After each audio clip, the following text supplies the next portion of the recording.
Hi, I'm Dave. Welcome back. So, today it is the 29th of April 2021, and from today until Sunday the 4th of April, it is National Autism Awareness Week. So, I'm going to talk a little bit around autism and my experiences of it. But before I do, if you're new to the channel, please hit the subscribe button, click on the bell, make sure you stay notified, and please, everybody, hit the like button, show everyone that you appreciate the content that I'm putting out.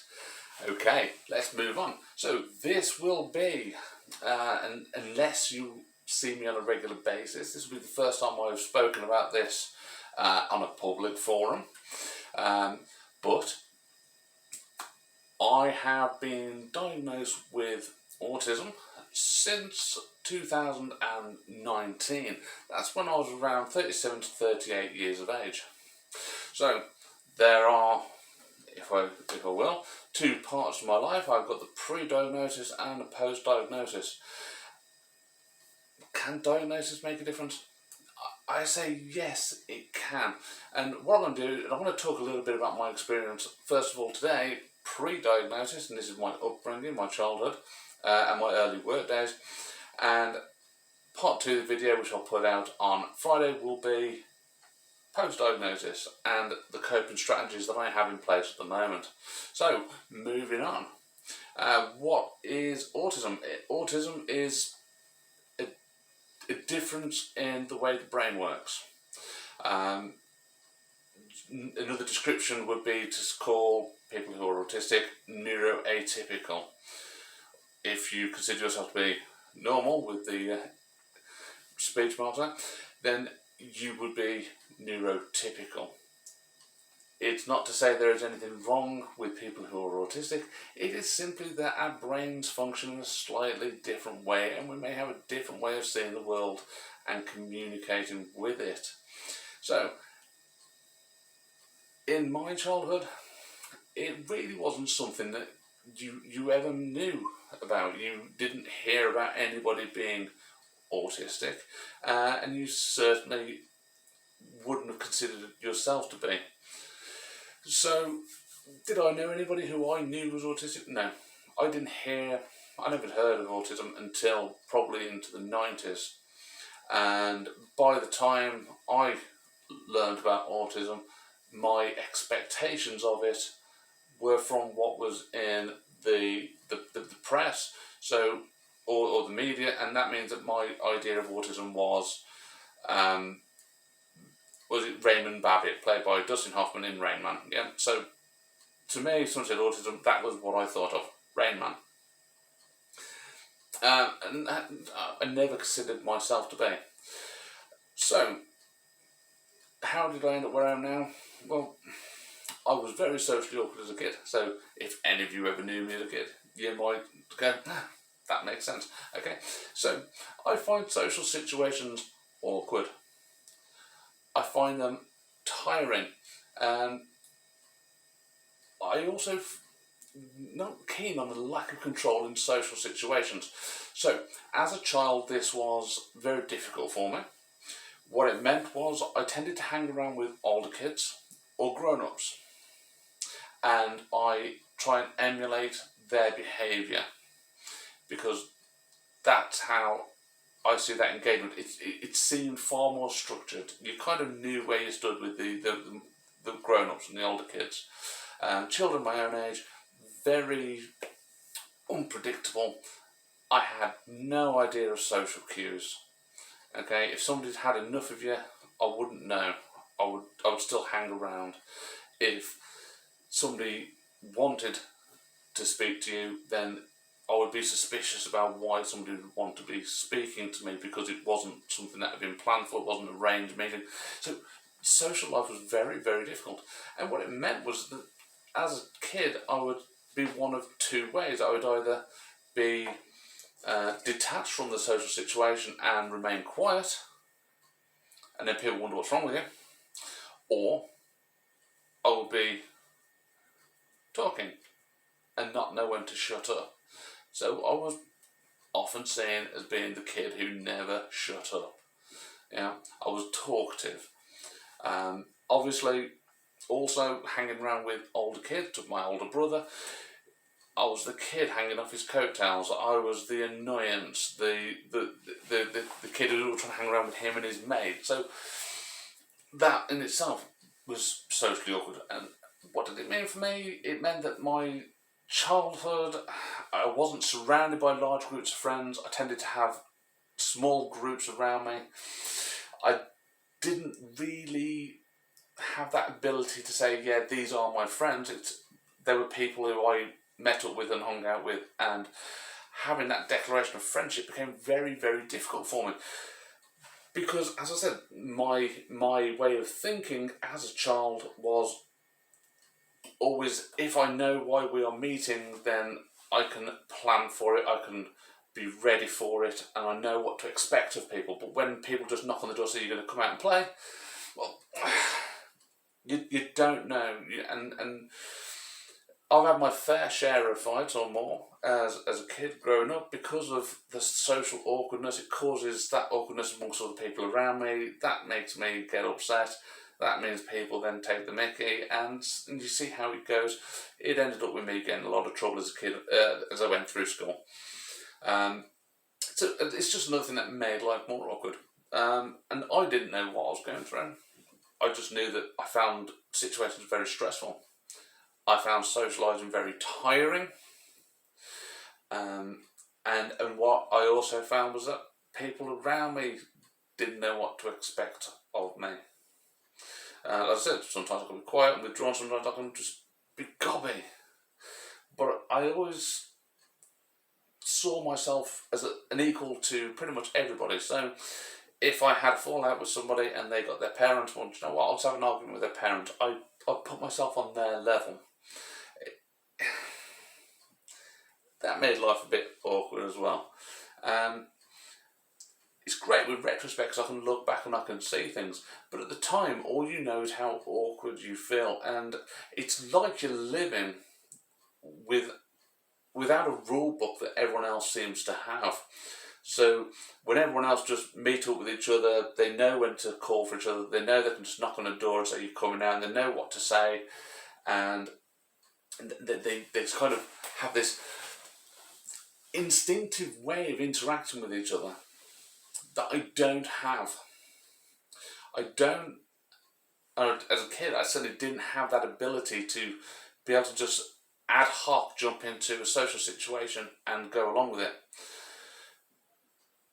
Which is why I then revert to emulated behaviour. I would act the way I thought I was supposed to act, which is, like I said, I would try and emulate the older kids, emulate the grown-ups. But then, being a kid, of course, every now and then you're going to break down and want to just play. And so sometimes I get over the top. And that's really, again, it makes you socially awkward because you want to join in and play with other kids, but then you don't know the social cues and you tend to get carried away. And on the other hand, sometimes you're trying to talk to them like you're a grown-up and people think you're weird. Yeah, okay. It's the way I came across as a kid. I was a bit weird. Okay. How did I cope with social situations as a kid? I scripted. And this might sound strange to anybody who's not on the autistic spectrum. And for many who are, you might do something similar. If I knew there was a social occasion coming up, I would, in my head, start to script the way I thought any social contact would go. This is great if you know the people who are going, if you know which other kids are going to be joining in, which grown-ups are there, the purpose of the event. You know, if you're going to something that's been organised, a family birthday party, then you kind of know the way things are going to go, and you can start to script the way you think things will go. And that means I would be able to anticipate, based on my knowledge of people, what I thought they would talk about and what I thought they might say to me. And for as many things that I thought of that they might say to me or that I might see going on, I would come up with a response for it. So this is extremely, extremely tiring. If I know there's a social event, I have to script it. Because if I don't script it, then I'm going into something completely blind and having to go completely off the top of my head at anything that goes on. And when you don't have a very good understanding of those social cues that everybody else seems to have, it's scary. Socialising is absolutely terrifying. So, scripting. If you go to an event and things go away from what you anticipated, you have to try and get it back on track. So you look for an opportunity where you can get in and try and take the conversation back to where you thought it should be. Otherwise, you'll just stay out of it. Okay, the conversation's gone somewhere else. I don't know what I'm going to say. I haven't planned for this. I'll just stay out of it. I'll back off. But if I see an opportunity to take it back to where I'd scripted, then I would do that. Again, this might seem really strange. And it's like, we finished talking about that. Yeah, you might finish talking about that, but I haven't. I've got this whole script that I've got to go through. So until I've been through the things that I feel that I have to say on this topic, I'm going to keep trying to draw that back to that topic. You might have moved on through 3 other topics, but I haven't finished, so I'm going to try and bring it back. Like I said, it makes things very awkward. And when it's something that's unplanned, and you've not had the chance to rehearse for it, it can be extremely daunting. I wasn't ready for it, wasn't able to run through anything in my head, and so you're flying by the seat of your pants as to what you know of this person and trying to script things on the fly. Okay, this is what they're saying, this is what I think I need to say, and this is what I think they'll say as a response to that, and you start to lose track of conversations. And when you've got multiple people, everybody talking, and you're trying to follow the flow of the conversation and still plan for what you think is going to come, it's hard. And at the end of the day, it is absolutely exhausting. So any social events, I at the end of it, I end up getting, as a little kid, overwrought. It would usually end up with me fighting with somebody, usually my brother, because, let's face it, I'm overwhelmed. Okay? But nobody knew at the time. I was labelled as the naughty kid, the gobby one, the one with the temper, the anger problems, and of course, as I said, in the 80s, that's about as good as you've got. Yeah, it's a kid who's got issues, a kid who's got anger problems. You don't really get to hang around with people much because you can get carried away and go over the top. And so you end up a bit more reclusive. So most of the time you end up just keeping yourself to yourself, either going out, ride your bike, go home. When computers start coming in, you stay in your bedroom, play computer games, and you become a bit more reclusive. And of course, to me as a kid growing up, and I mentioned this earlier, it's this level of suspicion around people. You have a couple of bad experiences with people and you just develop this paranoia. So when people would on the fly just turn up, knock the door, say you're coming out, I can't accept that they might just be coming around to call for me and go out and play. Now there has to be an agenda. So for me, I'd have to work out what that agenda is. Why is this person calling for me? What's going through their head, and why are they calling for me now? What's in it for them? And the paranoia comes in. Well, they're setting me up for something. They're getting me to go out so that they're going to do something horrible to me. Yeah, and so you stop going out with people so much. And this goes on into your teens, and it starts getting worse and worse and worse. And as you start to understand that you're doing it, rather than having an understanding of it, it just exacerbates the problem, because you now know that you're doing these things, but you don't see other people doing it, so you're now more aware that you're different to everybody else. Again, you don't seem to have this same rule book that everyone else has. And of course this goes on into relationships, going up into adulthood through the teen years. Absolute terrifying situation. Meeting people, trying to date and all this sort of stuff, absolutely terrifying. So it's not something I engage in a hell of a lot. But as I said, you grow up, you see other people, and you learn off other people, and you start to emulate what you see other people doing. And rather than just being able to be yourself, you tend to start trying to be other people. Well, how do I see other people interacting? What do I see their responses to this situation? And you try and copy things. But life becomes a show, a parade. Whenever you're out in public and you're socialising, if you haven't been able to script it, then you revert to something different. I can't script it, so I want to emulate what I see other people doing. And this gives you something to fall back on for. This looks like the norm. But of course, when you're just emulating, it doesn't come naturally, and it's exhausting again. And what I tended to do as I grew up is I would control a social situation when I could, in whatever ways I could. And this tended to be with me trying to be a big personality.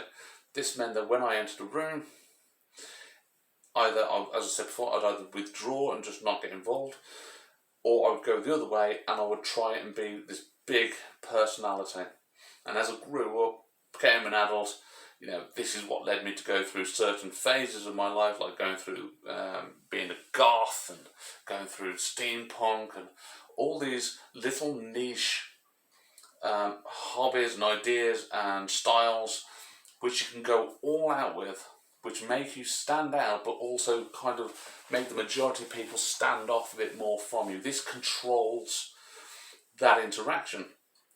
Because when you look a certain way, if it's not the norm, then people would either just heckle and ridicule, which, to be honest, you can brush it off, or they'd have an interest in it, and that would start a conversation, and you know where it's going. Yeah, so when it's something like goth or steampunk, you tend to then get people with similar interests speaking to you on that subject. So it's control measure. Again, didn't really realise I was doing it, but I can look back now with hindsight and say, yeah, I know what I was doing. I was putting up barriers that I could then control that situation with. What else do I need to go through, really? A difference in the way I think, social cues. My language, I've often been told as a kid, I've got an older head on my shoulders. I've always been told I speak more like I am a much older person. And again, this comes down to who I emulate, looking up to older people. And my language tends to be a little bit different at times. I do have a tendency of using vocabulary which may be somewhat redundant in the 21st century. I have an interest in words that most people don't use anymore, that are dying out. But I know I do it. I know I like these words, but I do know that other people kind of look at it, and if they don't know what that word means, they're just like, what? And again, that does make some situations socially awkward. I know what I'm trying to say. You should know what I'm trying to say.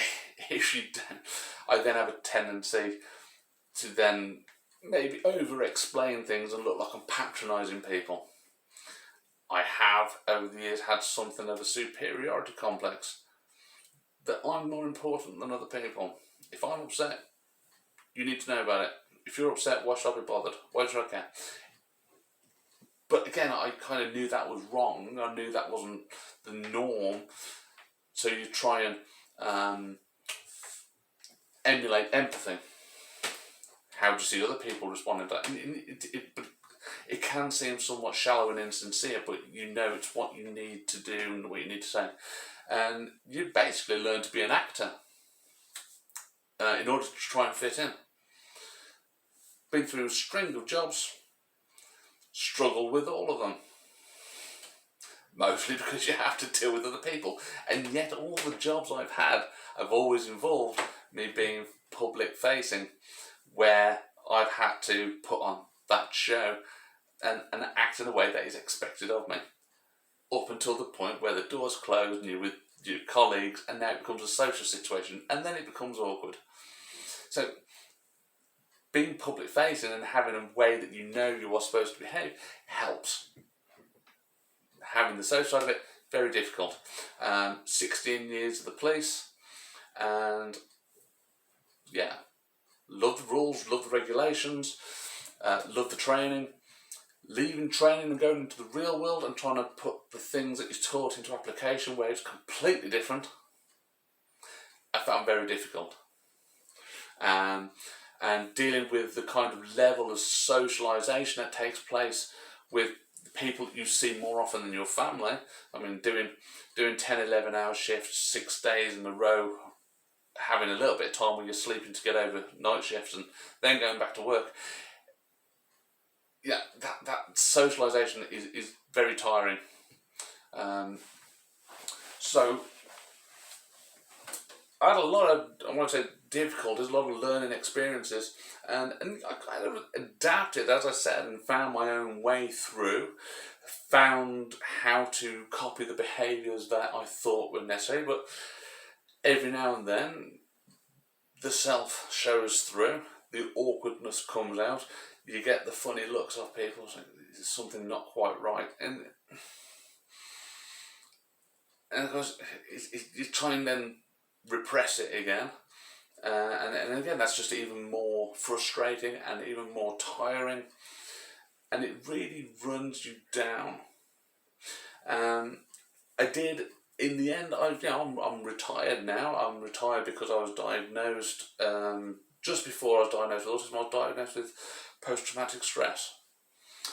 This has led to me being unable to continue in the job, in the place, and as a result of the therapy I went through for the PTSD, this is where the questions were actually raised by the professionals. After years of being dismissed with just being stressed and anger problems, I did work with somebody who said, have you considered that you might be autistic? So, not really. I kind of see where you're coming from, but no, I haven't really considered it seriously. And I was told to self-refer, and I did. And then after after several meetings, which were very long, very detailed, then I finally got my diagnosis. And what does a diagnosis do for me? Well, it allows me to understand I'm not, catch my earpiece there, I'm not a bad person.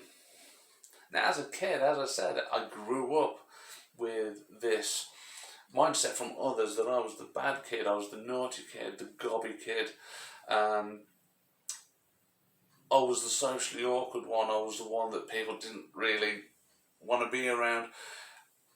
Having a diagnosis, I know now why I was the way I was, and now I don't feel the same way. I know there's not a rule book that everyone else has that I don't. I know it's just that I have a different way of seeing the world. And of course I can now start to adapt, see where it is that I see the world differently, and I can not punish myself for being different. I can accept who I am now. That helps with the confidence, hence why I'm now on a screen. I could never have done this a few years ago. And it means that I've been able to put things in place to now manage my condition as much as possible. Because it does have an impact on me, it has an impact on my family, and it also has an impact on my kids. Okay, one of my kids is also autistic, diagnosed a few years ago, just before I was, and of course we do clash, we do butt heads in a metaphorical sense, and we both struggle dealing with each other's autism. But as we both learn about our condition, as we grow, we do learn how we manage this better ourselves. So this is the first part of the video. I will put another video out at the end of the week about the kind of things that I put in place now to help me cope, my strategies for dealing with the environment around me. And I would like to say thank you for watching this video to the end. I'm going to put a link in the bottom below the video for the Just Giving page for the National Autistic Society, as it's Autism Awareness Week. And please, I do encourage everybody, if you can spare just, even just a few pennies, please donate to the autism charity, the National Autistic Society, and help them to help other kids who might be struggling the way I did when I was growing up. And hopefully they don't have to wait until they're nearly 40 before they learn how they can live their life without thinking they are in some way wrong. Okay? As I said, thank you very much for listening. This has been really personal for me. As I said, it's the first time that I've actually spoken about it publicly. So I do thank you all for your attention. Please do hit the like and subscribe to the channel, and hopefully you'll come back and see the second part of the video on Friday. See you again soon.